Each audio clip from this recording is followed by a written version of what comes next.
মা যখন তোমাকে খুশি মনে বরণ করেছেন তখন আর কোনো চিন্তা নেই। এখন আমাদের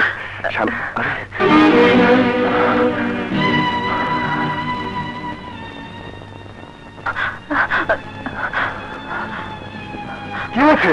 কি হয়েছে? কি হয়েছে এখানে? এত ভিড় কেন? তোমার মা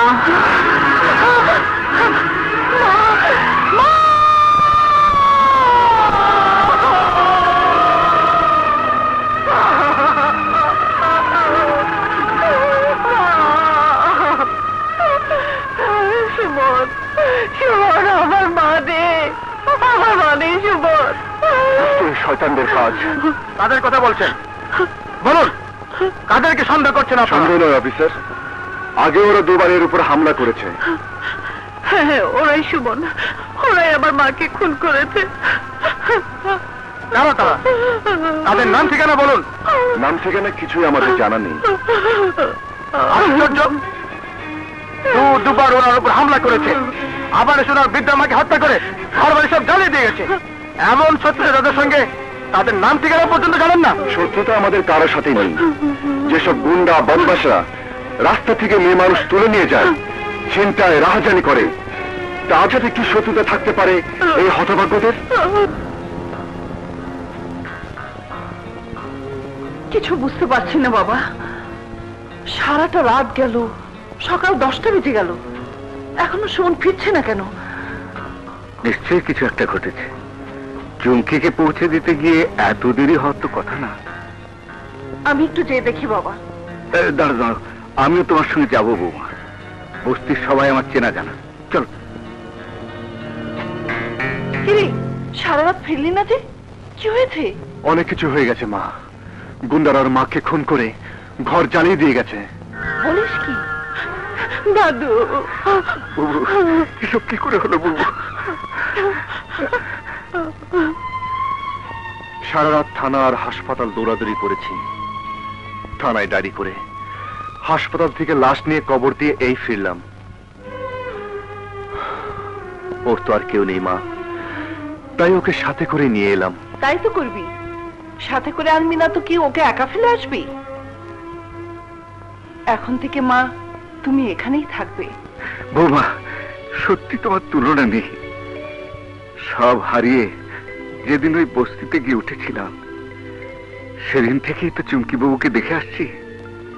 বড় ভালো মেয়ে আমার এই চুমকি বাবু। হ্যাঁ বাবা, চুমকিকে আমার খুব পছন্দ। ব্যাস ব্যাস, তোমার পছন্দ, দাদু ভাইয়ের পছন্দ, তাহলে আর দেরি কেন? ওদের দুই হাত এক করে দাও। আপনি যখন বলছেন বাবা, তখন আমার আর বলার কি আছে?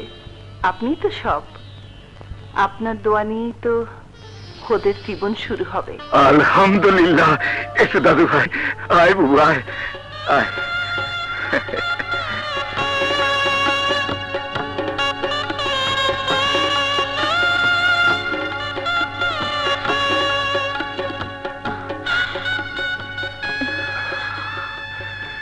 চুমকি, তোমার আমার স্বপ্ন আজ সত্যি হলো। স্বপ্ন তো আমার বস্তি থেকে এই প্রাসাদে তোমার কাছে আসতে পারা তো স্বপ্নের চেয়েও বড়। মনে হয় মা যেন তার মৃত্যু দিয়ে আমার জন্য সুখ কিনে রেখে গেল। চুমকি, আজ কোনো দুঃখের কথা নয়, শুধু একটা কথা মনে রেখো, আমরা সুখী হব। তোমার আমার উপর আমাদের মায়ের দোয়া আছে। তোমার ছেলে লেখাপড়া শেষ করেছে, চাকরি পেয়েছে, আজ আজ বিয়েও দিয়ে দিলাম। এবার তোমার দায়িত্ব শেষ। তোমার কাছে প্রতিজ্ঞা করেছিলাম, তা সব আমি পালন করেছি। এখন তোমার খোঁজ করলে, তোমার সঙ্গে দেখা করলে নিশ্চয়ই আর তুমি রাগ করবে না। সুমনের জন্য দাদু আছে, দাদি আছে, বউ আছে, আমার কে আছে তুমি ছাড়া? মা, মা, বাবা কোথায়? থাক বাবা, ও কথা থাক। তোর বাবার কথা জানবার কোনো প্রয়োজন নেই। আমার জন্য তো আমি কিছুই রাখিনি। এই একটা দুঃখ, এই একটা সুখ শুধুমাত্র আমারই থাক। না মা, না, বাবার দোয়া চাইতে আমি এসেছি। কি দরকার? বাবাকে ছাড়া, বাবার পরিচয় ছাড়া তোর তো কোনো ক্ষতি হয়নি। মাগো, না জেনে না বুঝে অভিমানে একদিন বাবার সম্পর্কে আমি যা বলেছিলাম, যে দুঃখ আমি তোমাকে দিয়েছিলাম, তার জন্য তোমার কাছে মাপ চাইবার সাহসও আমার হয়নি। পাগলের মতো অস্থির হয়ে ঘুরে বেরিয়েছি। তুমি তো মা, তুমি কি তোমার ছেলের মনের অবস্থা বুঝতে পারোনি? সুমন, বউ একা আছে, ও ঘরে যা। আমাকে আমাকে একটু একা থাকতে দে। না মা, বাবার কথা না শুনে আমি কিছুতে এখান থেকে নড়ব না। তুমি যদি না বলো তাহলে বুঝবো আমাকে তুমি ক্ষমা করতে পারোনি। বুঝবো আজকেও তুমি অন্তর থেকে আমাকে দোয়া করতে পারোনি মা।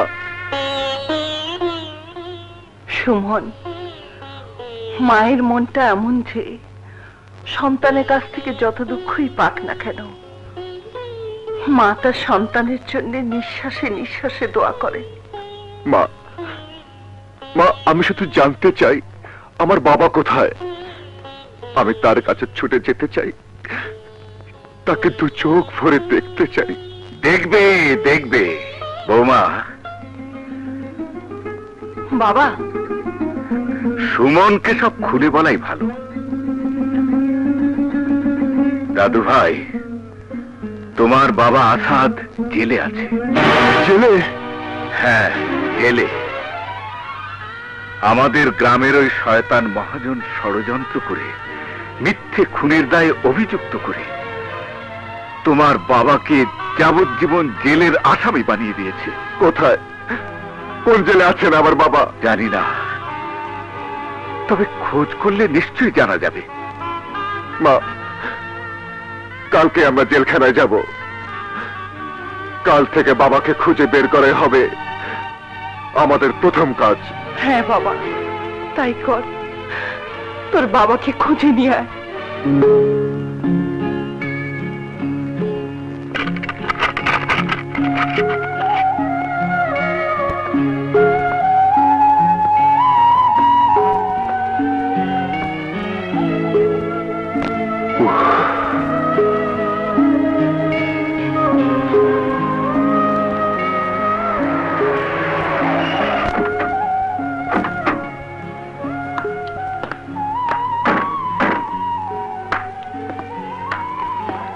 গেটটা খুলুন। এসো মা।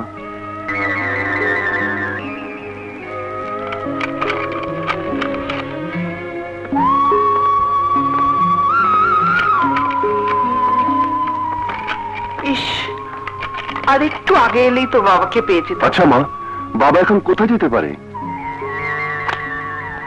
নিশ্চয়ই আমাদের খোঁজে তোর বাবা গ্রামের বাড়িতে যাবে।